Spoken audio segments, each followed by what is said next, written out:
Welcome back to the Hero Whispers, your Supergirls podcast. And here you are today with Miss Jeannie Marie. That is me, yours truly, the founder of Supergirls. That's 2L, second L for love. And we have an amazing guest, as usual. We always have amazing guests. But today, I'm going to introduce you to this dynamic, fabulous Sara ABBAZIA. Okay, she is a Connecticut College senior, about ready to graduate. I just recently met her online, and I could not stop talking about her after I met her. But before we get to her, hold on, because I just want to tell you guys, if you're new to the show, what we're all about. So our podcast is an offshoot of Supergirls, and Supergirls is a platform that helps mentor college women and helping them launch, helping them with their transition to the real world. So we help them with career clarity, networking, mentorship, personal branding, all the tools they need in the toolbox for the real world to really rock and roll. We started the podcast to help fire them up and inspire them with amazing women that could be potential mentors. And also we do a lot with the actual college girls and hearing their stories and hearing where they are so we can do a better job at the work we do at Supergirls. So let me get to it. Now it's time to meet Sara. Sara is an English major. Hello. So happy to have you on the show. Thanks for being with us. Thanks for having me. Let me tell them a little bit about you, okay? She's an English major with a double minor in dance and gender, sexuality, and intersectionality studies. Sara is passionate about storytelling and the ways that writers can use language to empower silenced voices in society. Over the summer, she interned at Talcott Notch Literary Services and read through hundreds of manuscripts of prospective authors looking to publish their stories. She is currently writing an English honors thesis on the works of Willa Cather. At Connecticut College, she is a junior lead career fellow, the arts editor for the school newspaper, and a member of the English Department Student Advisory Board. She is also a writing center tutor, a reunion host, student coordinator for World Languages Day, and a student advisor coordinator. I don't know how she has time to breathe. Sara is very passionate about leadership on campus and has both attended and facilitated Conn's Emerging Leadership Conference. In her free time, she enjoys reading, writing, drawing, and ballet dancing. It's a good thing that you're home right now because you never would have had time to be on the show if you were on campus. Yeah, that's what my mom says. She's like, it's good that we have a pandemic to finally calm you down a little. Yeah, sometimes I think it's our higher power telling us to slow down, take a step, back and say, what is really going on here? But just so you know, listeners, we only have the best on the show. I mean, this chick is on fire. She is ready she was going to explode when you graduate, Sara. I'm so excited. I mean, so how we met, Sara wrote this spine-tingling piece that was in the Connecticut College blog. The Career Center sends out a blog post every week, and when I read it, I was like, oh my god, it was so real and raw. It was like I was sitting there and she was telling me the story in person. And my son, who many of you know, is also a senior at Connecticut College, and I felt like the exact thing was going on with him. So I know this is all about women, but it's just a common theme of what's happening, with these guys today, these college students that basically had to cancel college. So anyway, I was so touched. I had to meet you, Sara. I was so inspired by your words. And how did you get started writing? Because you're really good at it. Thank you so much. Of course. Ever since I was little, I really loved writing. I used to write my own stories and illustrate pictures to go along with them. And then when I got older and started going to middle school, high school, and I wrote all these essays, the English teachers were like, you're really good at this. Have you ever considered becoming a writer when you grow up? So that's what's really inspired me all these years. I've had so many amazing teachers who've encouraged me to follow my passion, just keep expressing myself through writing. Well, I love that teachers do that. I'm a teacher, and I try to do that with my students. I think that's really important. Because if you do that, you end up in a really good place. You're taking care of your soul, and that's like really important. Absolutely. But what inspired you to write that piece that we're talking about it was about mental health and the virus and the whole thing. I mean, maybe we should read a blurb from that, but I mean, it was incredible. Yeah, so the inspiration was kind of twofold. I've dealt with mental health issues, depression, and anxiety basically all my life. And being physically separated from my support systems at college because of the pandemic really started to worsen those issues. And that really scared me because I've luckily come to a place where I'm really happy with my life, I'm really happy with myself, but right at that moment, I had reached like a rock bottom again that I promised myself that I would try not to get into. So what ended up happening, I work with the career office. You know Dot Wong because she's been on the show before. She's amazing. She's awesome. Love her. Shout out to Dot. Love you, Dot. Yep. Mm-hmm. Love you. Yeah. So she's my boss. So I sent her an email and I said, I know we're working from home now. We're working remotely, and completing projects for the career office has helped me in the past to feel motivated and to be happy. If there's any projects that you or any of the career advisors need help with, I would really love the chance to be a part of that because, frankly, I could use some motivation right now. I felt kind of embarrassed for asking for that help, but Dot was so understanding, and she talked to Deb, who's in charge of the career newsletter, and she was like, "You're a really good writer. Why don't you start writing for the newsletter?" And I knew immediately that I wanted to talk about mental health issues because I know there are so many students like your son, Mark, like my friends, like who have dealt with such pressing mental health issues, but we're kind of isolated in this COVID-19 situation.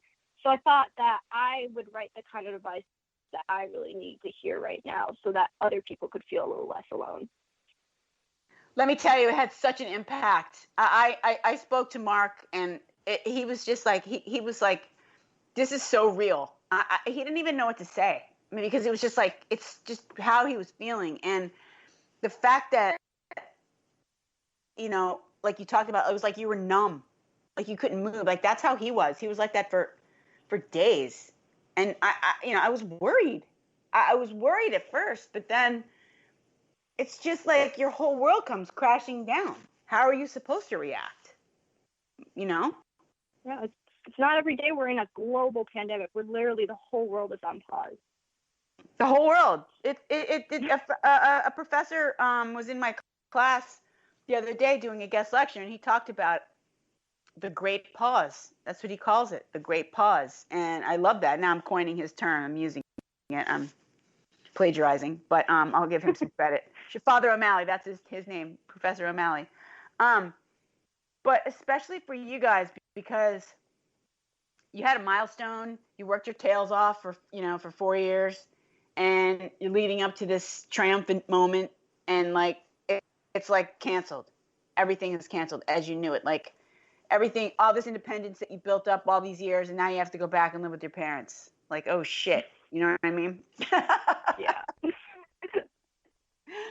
So I love now. Yeah, what are we gonna do now? I mean, you can't, part of your whole motivation and socialization is just being with your friends, and like that's your life. I mean, that's where you guys are at right now. So how have you been handling it since you've been home? I mean, besides reaching out, I think the fact that you reached out to help others, like when you help others, it automatically helps your soul, it automatically helps you. So I bet you that's helping you get through this. I'm putting your words in your mouth, but in general, how else have you been handling it? Yeah, absolutely. Actually, just to go off your last point, I've received like so many like either text messages or emails from people reaching out saying, "Hey, that really inspired me," or "What you just wrote in the newsletter, like now I've been inspired to go do this and that." So it is really nice to feel that effect coming back, and it's a really great feeling.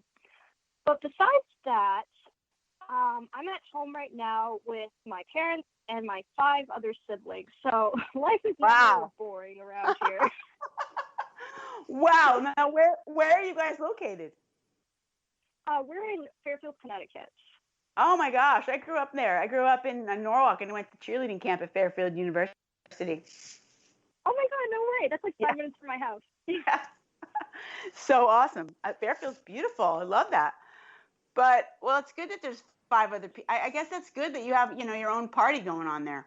House party. Yeah, that's what it feels like. It feels like an ongoing. I know my little 13-year-old sister, she's happy to have me home. She's like, yeah, we could do all this stuff together. It's something that I have homework.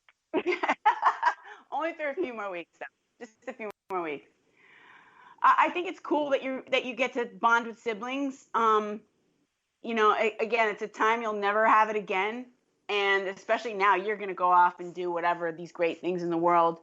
So I think it's absolutely awesome, and it's hard to see it, I guess, when you're at a certain time, but it's really, really something to be grateful for. And I just want to say, like, the fact that you got, I need to backtrack a minute because I'm sitting here thinking about what you said about the texting and people telling you that you inspired them. I mean, that is what greatness is made of. You really will be, you really will be paving your way as an author. I mean, if you continue down that path, is that what you're thinking for your career?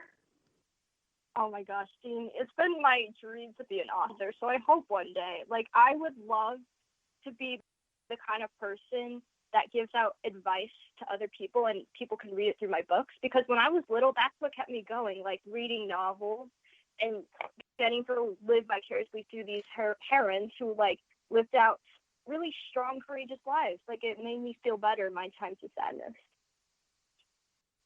Yeah, but that's what you're doing. You're living the dream, girl. You don't even realize it. I mean, you really are. So I really do. I'm going to be checking in on you, making sure that you're going down that path because this is what this is your calling. I'm here to tell you. Okay. Enough on that. I would love to know about the Conn Leadership Conference and how you got the honor to facilitate it and put that together and be like a streaming force on that. Yeah, so basically how that ended up happening was when I was a first-year student, I got nominated to participate. And basically what it is, it's a day of going through different group activities, group discussions about what it means to be a leader, and realizing that it's not just having a position of power or authority over someone else, it's about extending kindness and compassion in every little thing that you do every day. So my second year at Conn, I got the announcement that they were hosting it again, and I said, I'd really love to participate again. I don't know if I will be able to be a participant, but any way that I could help out would be great. And Dean Norbert, who's in charge of it, he was like, well, basically, it's the same event as last year, so you won't benefit from being another participant, but we could use a few facilitators. So if you want to, you can help facilitate the event. And so basically, I helped lead the group discussions I had previously been a part of. It was a really nice full circle moment, like to be able to be part of an event as a leader where I had previously gone to learn how to be a leader. It's like, it doesn't get much better than that. Well, it kind of goes into the theme of, like you said, giving advice and helping others, giving and paying it forward. So that's what leadership is about. So you're on your way. Faux show. And tell us about your thesis in Willa Cather and how you chose her and what she means to you. Yes, so I love Willa Cather. I first discovered her when I took this course called American Women Writers, which was such an amazing class because, first of all, I had learned about so many women writers I had never heard of before, just because